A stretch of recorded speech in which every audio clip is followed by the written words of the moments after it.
श्रीगणेशाय नमः।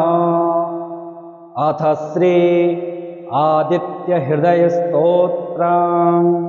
आदित्यः प्रथमं नाम, द्वितीयं तु दिवाकरः, तृतीयं भास्करः प्रोक्तं, चतुर्थं च प्रभाकरः, पंचमं च सहस्रांशो, षष्ठं चैव त्रिलोचनः, सप्तमं हरिदश्वं च, अष्टमं तु अहर्पतिः, नवमं दिनकरः प्रोक्तं, दशमं द्वादशात्मकः, एकादशं त्रिमूर्तिश्च, द्वादशं सूर्य एव तु, द्वादशादित्यनामानि प्रातः काले पठेन्नरः, दुःस्वप्नो नश्यते तस्य, सर्वदुःखं च नश्यते। दद्रुकुष्ठहरं चैव दारिद्र्यं हरते ध्रुवं, सर्वतीर्थकरं चैव सर्वकामफलप्रदम्। यः पठेत् प्रातरुत्थाय भक्त्या स्तोत्रमिदं नरः, मोक्षमायुस्तथारोग्यं लभते मोक्षमेव च। ॐ आदित्याय नमः। ॐ दिवाकराय नमः। ॐ भास्कराय नमः। ॐ प्रभाकराय नमः। ॐ सहस्रांशवे नमः। ॐ त्रिलोचनाय नमः। ॐ हरिदश्वाय नमः। ॐ विभावशवे नमः। ॐ दिनकराय नमः। ॐ द्वादशात्मकाय नमः। ॐ त्रिमूर्तये नमः। ॐ सूर्याय नमः। श्री सूर्याय नमः। श्री आदित्यकवचम्। ॐ अस्य श्रीमदादित्यकवचस्तोत्रमहामन्त्रस्य याज्ञवल्क्यो महर्षिः अनुष्टुप् जगतिश्छन्दसे घृणिरेति बीजं, सूर्य इति शक्तिः, आदित्य इति कीलकं। श्रीसूर्यनारायणप्रीत्यर्थे पाठे विनियोगः। ध्यानम् उदयाचलमागत्य वेदरूपमनामयं, तुष्टावपरया भक्त्या वालखिल्यादिभिर्वृतं। देवासुरैः सदा वन्द्यं, ग्रहैश्च परिवेष्टितं, ध्यायन् स्तुवनं पठनं नाम यस्य सूर्यकवचं सदा। घृणिः पातु शिरोदेशं, सूर्यः फालं च पातु मे, आदित्यो लोचने पातु, श्रुति पातु प्रभाकरः। घ्राणं पातु सदा भानुः, अर्कः पातु मुखं तथा, जिह्वां पातु जगन्नाथः, कण्ठं पातु विभावसुः। स्कन्धौ गृहपतिः पातु, भुजौ पातु प्रभाकरः, अहस्करः पातु हस्तौ, हृदयं पातु भानुमान्। मध्यं च पातु सप्ताश्वो, नाभिं पातु नभो मणिः, द्वादशात्मा कटिं पातु, सविता पातु शिक्किणी।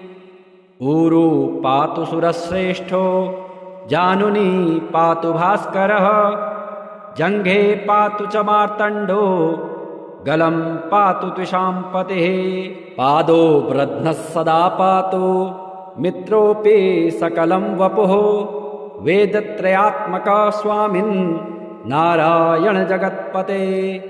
अयातयामं तं किञ्चित् वेदरूपः प्रभाकरः, स्तोत्रेणानेन सन्तुष्टो वालखिल्यादिभिर्वृतः। साक्षाद् वेदमयो देवो रथारूढः समागतः। तं दृष्ट्वा सहसोत्थाय दण्डवत् प्रणमन् भुवि, कृताञ्जले पुटो भूत्वा सूर्यस्याग्रे स्थितस्तदा वेदमूर्तिर्महाभागो ज्ञानदृष्टिर्विचार्य च ब्रह्मणा स्थापितं पूर्वं यातयामविवर्जितम् सत्त्वप्रधानं शुक्लाख्यं वेदरूपमनामयं शब्दब्रह्ममयं वेदं शतकर्म ब्रह्मवाचकं मुनिमध्यापयामास प्रथमं सविता स्वयं तेन प्रथमदत्तेन वेदेन परमेश्वरः याज्ञवल्क्यो मुनिश्रेष्ठः कृतकृत्यो भवत्तदा ऋगादि सकलान् वेदान् ज्ञातवान् सूर्यसन्निधौ इदं प्रोक्तं महापुण्यं पवित्रं पापनाशनं यः पठेत् शृणुयात् वापि सर्वपापैः प्रमुच्यते वेदार्थज्ञानसम्पन्नः सूर्यलोकमवाप्नुयात् आदित्यः प्रथमं नाम द्वितीयं तु दिवाकरः तृतीयं भास्करः प्रोक्तं चतुर्थं च प्रभाकरः पंचमं च सहस्रांशो षष्ठं चैव त्रिलोचनः सप्तमं हरेदश्वं च अष्टमं तु अहर्पतिः नवमं दिनकरः प्रोक्तं दशमं द्वादशात्मकः एकादशं त्रिमूर्तिश्च द्वादशं सूर्य एव तु द्वादशादित्यनामानि प्रातः काले पठेन्नरः दुःस्वप्नो नश्यते तस्य सर्वदुःखं च नश्यते दद्रुकुष्ठहरं चैव दारिद्र्यं हरते ध्रुवं सर्वतीर्थकरं चैव सर्वकामफलप्रदम् यः पठेत् प्रातरुत्थाय भक्त्या स्तोत्रमिदं नरः औख्यमायुस्तथारोग्यं लभते मोक्षमेव च ॐ आदित्याय नमः ॐ दिवाकराय नमः ॐ भास्कराय नमः ॐ प्रभाकराय नमः ॐ सहस्रांशवे नमः ॐ त्रिलोचनाय नमः ॐ हरिदश्वाय नमः ॐ विभावशवे नमः ॐ दिनकराय नमः ॐ द्वादशात्मकाय नमः ॐ त्रिमूर्तये नमः ॐ सूर्याय नमः श्रीसूर्याय नमः श्री आदित्यकवचम् ॐ अस्य श्रीमदादित्यकवचस्तोत्रमहामन्त्रस्य याज्ञवल्क्यो महर्षिः अनुष्टुप् जगतिश्छन्दसे घृणिरेति बीजं सूर्य इति शक्तिः आदित्य इति कीलकम् श्रीसूर्यनारायणप्रीत्यर्थे पाठे विनियोगः ध्यानम् उदयाचलमागत्य वेदरूपमनामयं तुष्टावपरया भक्त्या वालखिल्यादिभिर्वृतं देवासुरैः सदा वन्द्यं ग्रहैश्च परिवेष्टितं ध्यायन् स्तुवनं पठनं नाम यस्य सूर्यकवचं सदा घृणिः पातु शिरोदेशं सूर्यः फालं च पातु मे आदित्यो लोचने पातु श्रुति पातु प्रभाकरः घ्राणं पातु सदा भानुः अर्कः पातु मुखं तथा जिह्वां पातु जगन्नाथः कंठं पातु विभावसुः स्कन्धौ ग्रहपतिः पातु भुजौ पातु प्रभाकरः अहस्करः पातु हस्तौ हृदयं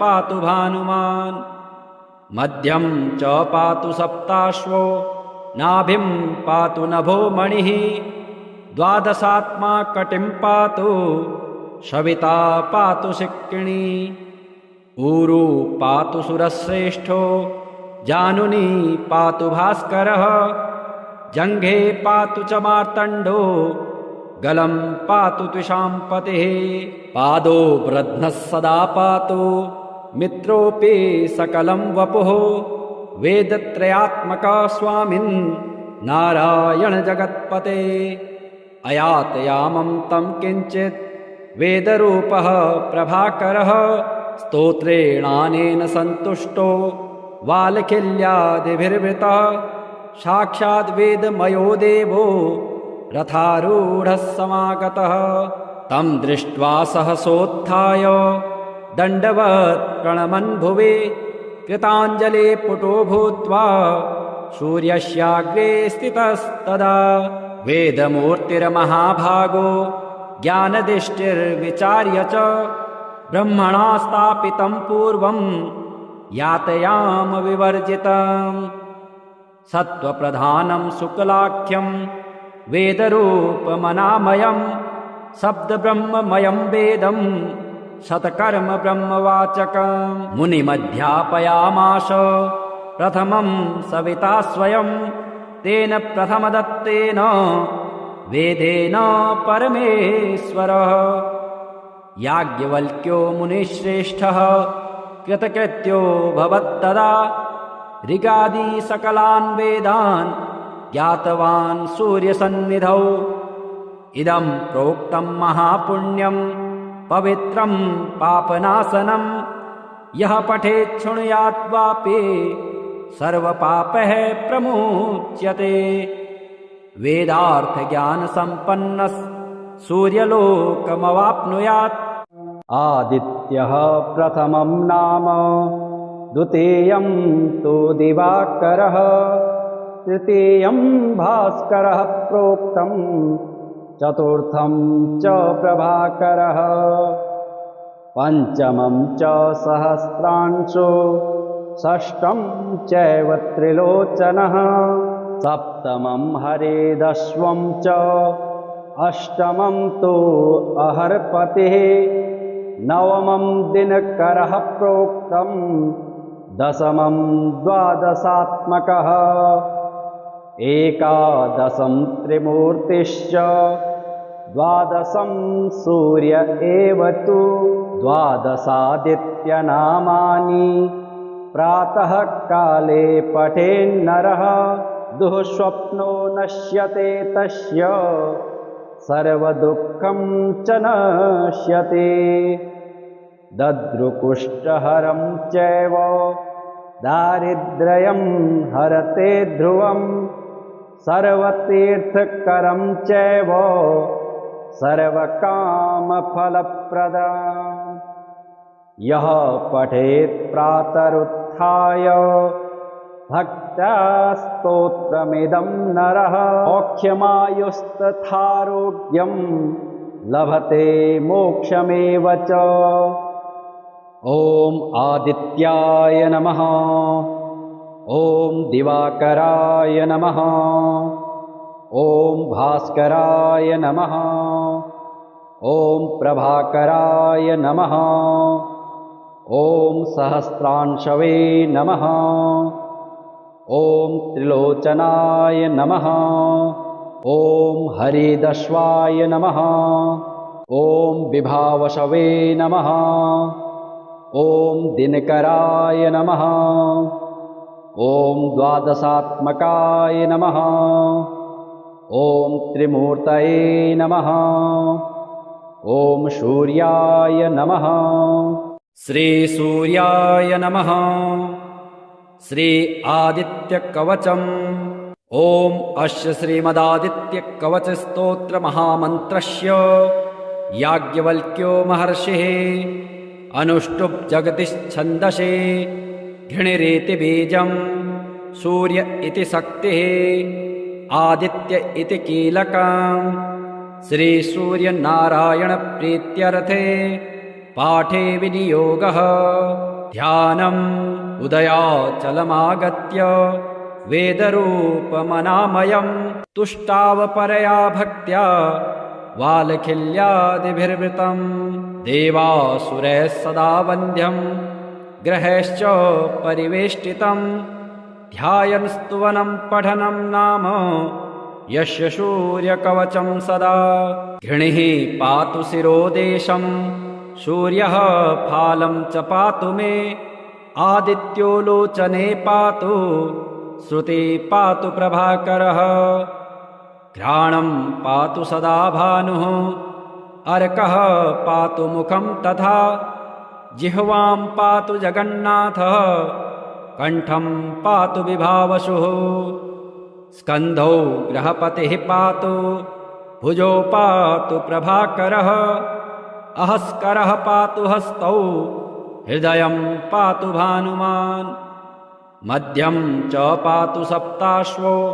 नाभिं पातु नभो मणिः द्वादशात्मा कटिं पातु सविता पातु शिक्किणी ऊरू पातु सुरश्रेष्ठो जानुनी पातु भास्करः जङ्घे पातु च मार्तण्डो गलं पातु त्विषाम्पतिः पादो वृध्नः सदा पातु मित्रोऽपि सकलं वपुः वेदत्रयात्मका स्वामिन् नारायण जगत्पते अयातयामं तं किञ्चित् वेदरूपः प्रभाकरः स्तोत्रेणानेन सन्तुष्टो वालखिल्यादिभिर्वृतः साक्षाद् वेदमयो देवो रथारूढः समागतः तं दृष्ट्वा सहसोत्थाय दण्डवत् प्रणमन् भुवि कृताञ्जले पुटो भूत्वा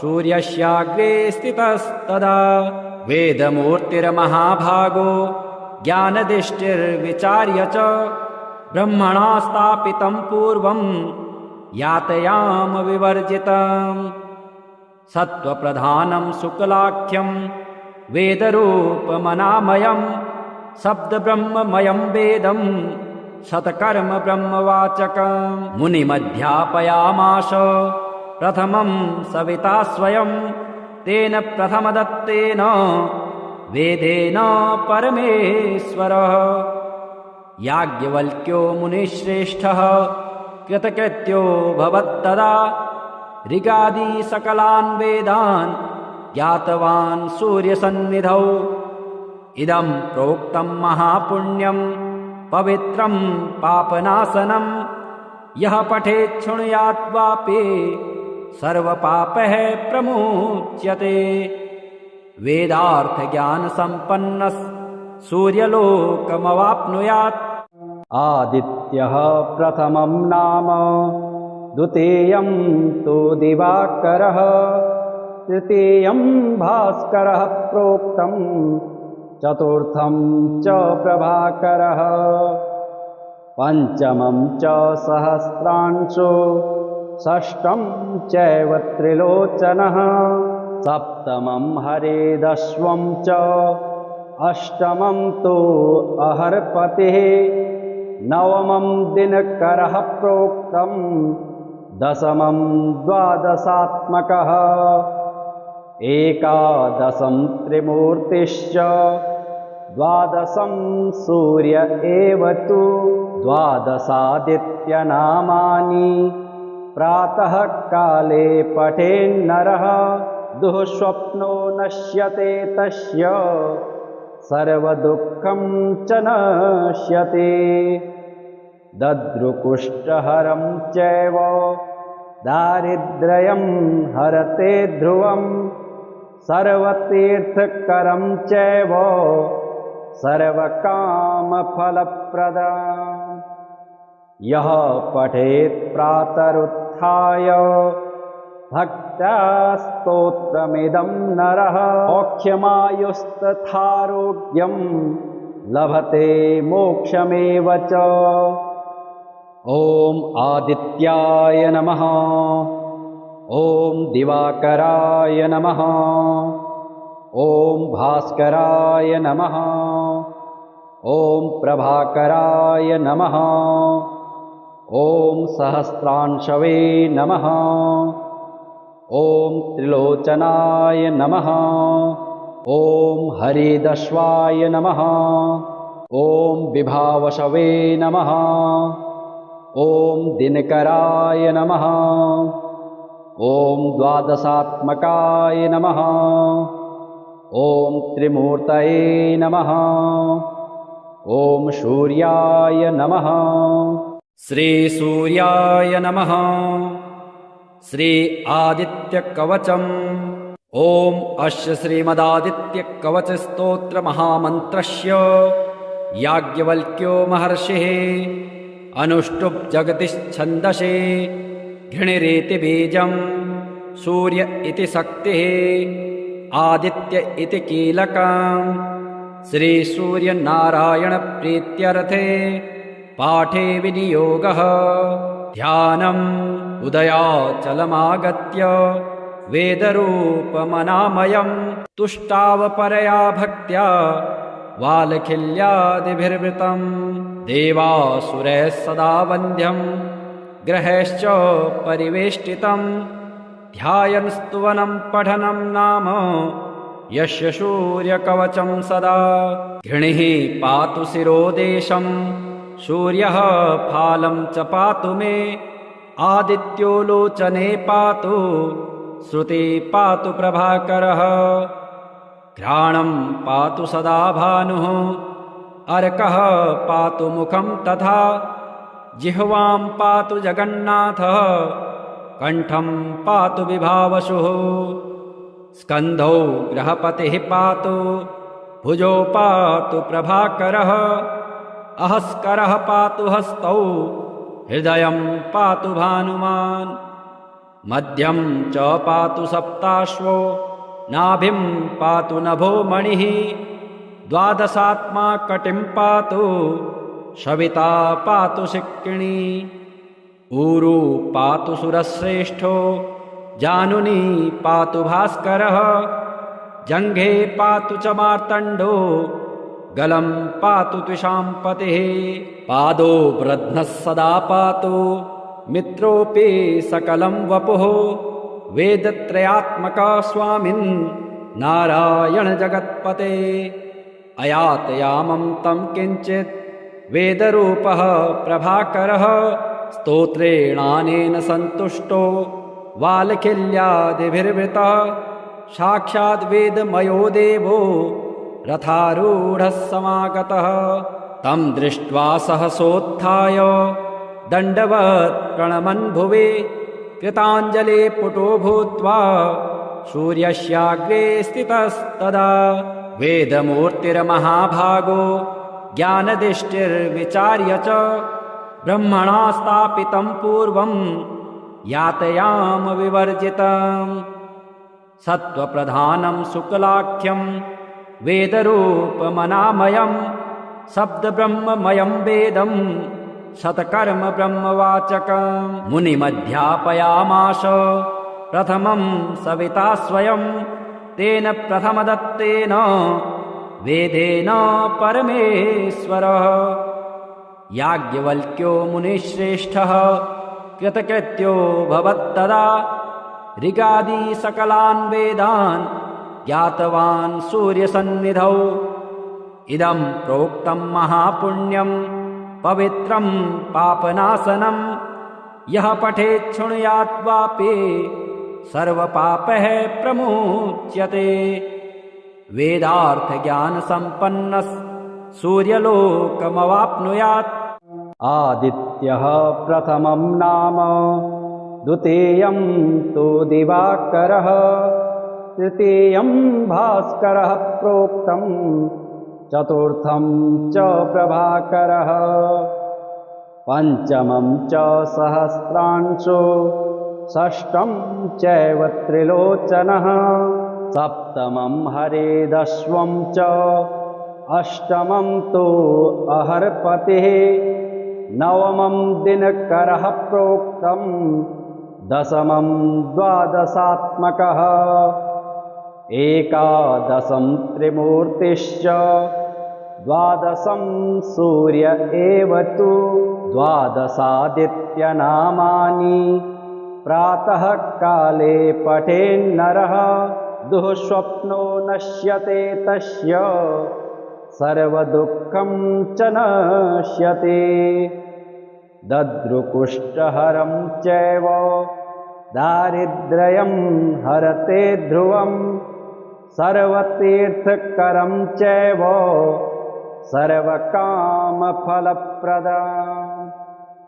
यः पठेत् प्रातरुत्थाय भक्त्या स्तोत्रमिदं नरः मोक्षमायुस्तथारोग्यं लभते मोक्षमेव च।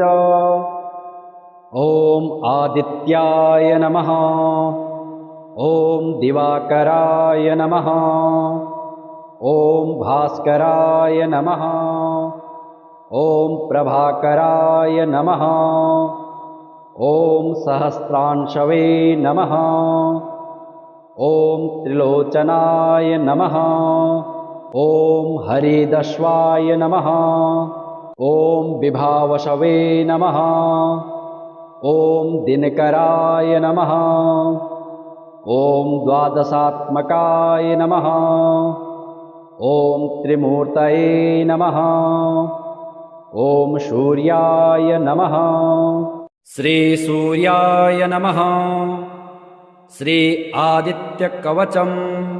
ॐ अस्य श्रीमदादित्यकवचस्तोत्रमहामन्त्रस्य याज्ञवल्क्यो महर्षिः अनुष्टुप् जगतिश्छन्दसे घृणिरेति बीजं सूर्य इति शक्तिः आदित्य इति कीलकम् श्रीसूर्यनारायणप्रीत्यर्थे पाठे विनियोगः ध्यानम् उदयाचलमागत्य वेदरूपमनामयम् तुष्टावपरया भक्त्या वालखिल्यादिभिर्वृतम् देवासुरैः सदा वन्द्यम् ग्रहैश्च परिवेष्टितम् ध्यायन् स्तुवनं पठनं नाम यस्य सूर्यकवचं सदा घृणिः पातु शिरोदेशं सूर्यः फालं च पातु मे आदित्यो लोचने पातु श्रुति पातु प्रभाकरः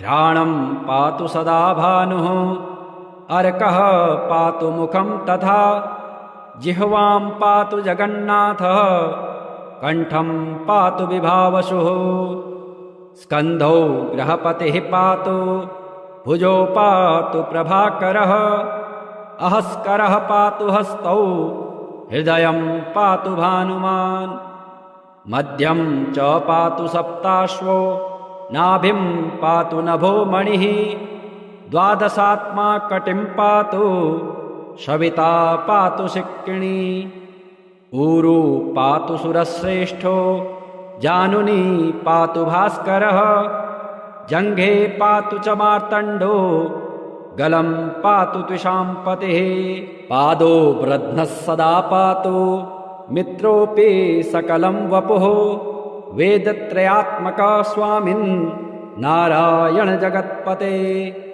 अयातयामं तं किञ्चित् वेदरूपः प्रभाकरः स्तोत्रेणानेन सन्तुष्टो वालखिल्यादिभिर्वृतः साक्षाद् वेदमयो देवो रथारूढः समागतः तं दृष्ट्वा सहसोत्थाय दण्डवत् प्रणमन् भुवि कृताञ्जले पुटो भूत्वा सूर्यस्याग्रे स्थितस्तदा वेदमूर्तिर्महाभागो ज्ञानदृष्टिर्विचार्य च ब्रह्मणा स्थापितं पूर्वं यातयाम विवर्जितम् सत्त्वप्रधानं शुक्लाख्यं वेदरूपमनामयं शब्दब्रह्ममयं वेदं शतकर्म ब्रह्मवाचकम् मुनिमध्यापयामास प्रथमं सविता स्वयं तेन प्रथमदत्तेन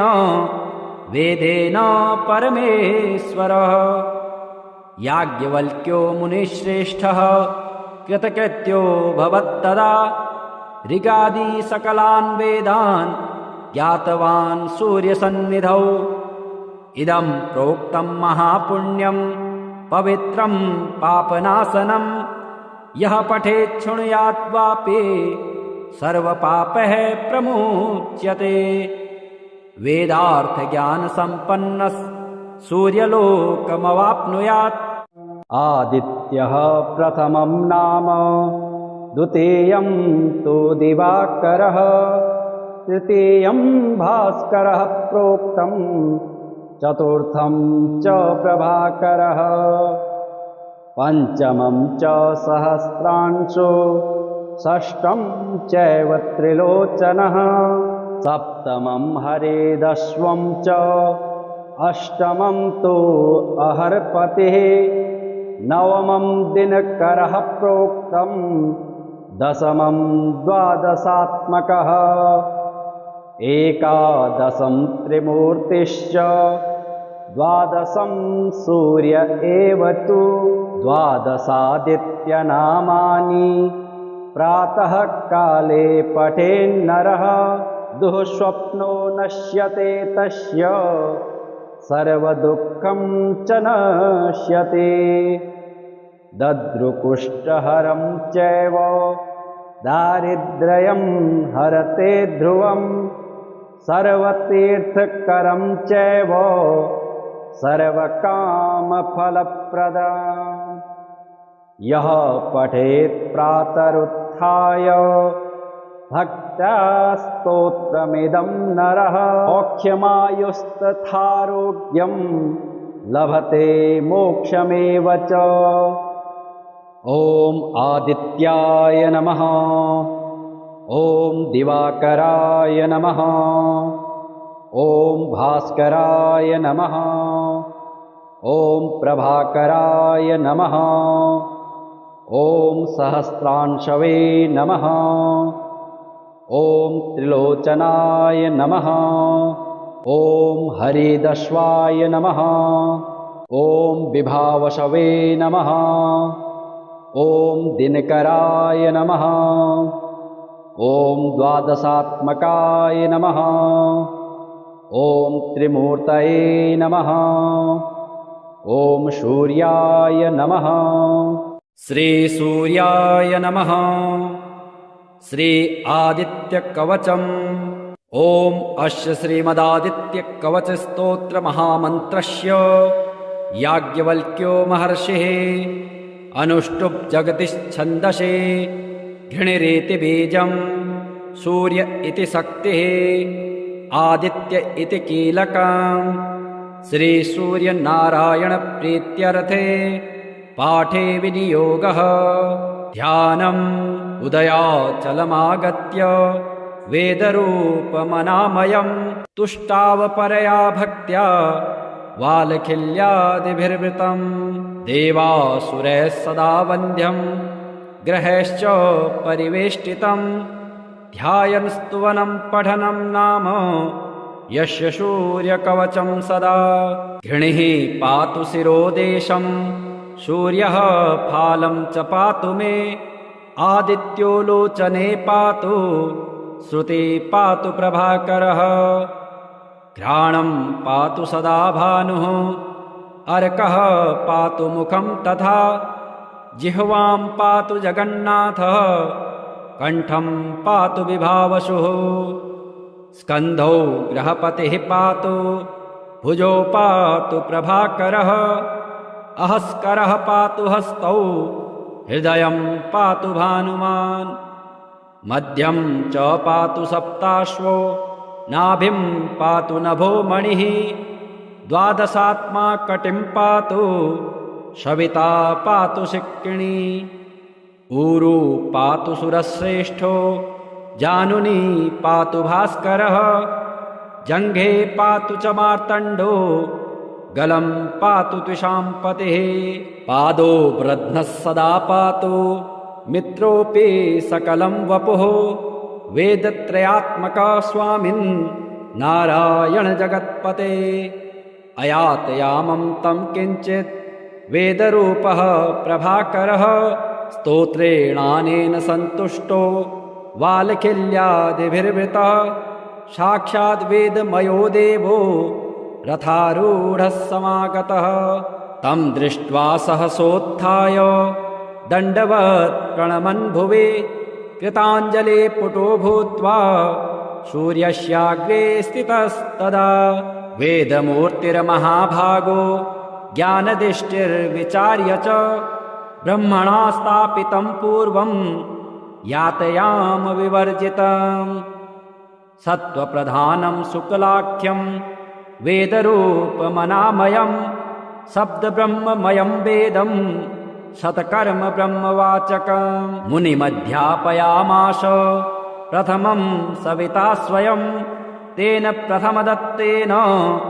वेदेन परमेश्वरः याज्ञवल्क्यो मुनिश्रेष्ठः कृतकृत्यो भवत्तदा ऋगादि सकलान् वेदान् ज्ञातवान् सूर्यसन्निधौ इदं प्रोक्तं महापुण्यं पवित्रं पापनाशनं यः पठेत् शृणुयात् वापि सर्वपापः प्रमुच्यते वेदार्थज्ञानसम्पन्नः सूर्यलोकमवाप्नुयात् आदित्यः प्रथमं नाम द्वितीयं तु दिवाकरः तृतीयं भास्करः प्रोक्तं चतुर्थं च प्रभाकरः पंचमं च सहस्रांशो षष्ठं चैव त्रिलोचनः सप्तमं हरेदश्वं च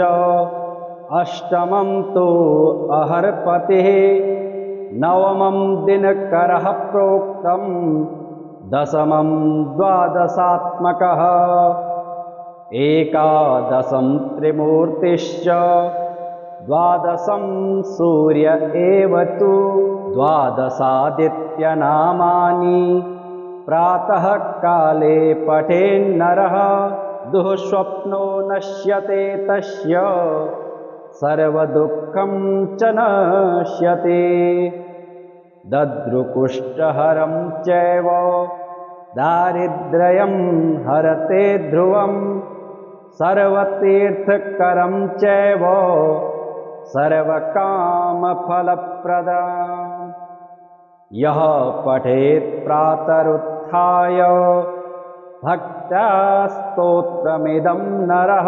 मोक्षमायुस्तथारोग्यं लभते मोक्षमेव च ॐ आदित्याय नमः ॐ दिवाकराय नमः ॐ भास्कराय नमः ॐ प्रभाकराय नमः ॐ सहस्रांशवे नमः ॐ त्रिलोचनाय नमः ॐ हरिदश्वाय नमः ॐ विभावशवे नमः ॐ दिनकराय नमः ॐ द्वादशात्मकाय नमः ॐ त्रिमूर्तये नमः ॐ सूर्याय नमः श्रीसूर्याय नमः श्री आदित्यकवचम् ॐ अस्य श्रीमदादित्यकवचस्तोत्रमहामन्त्रस्य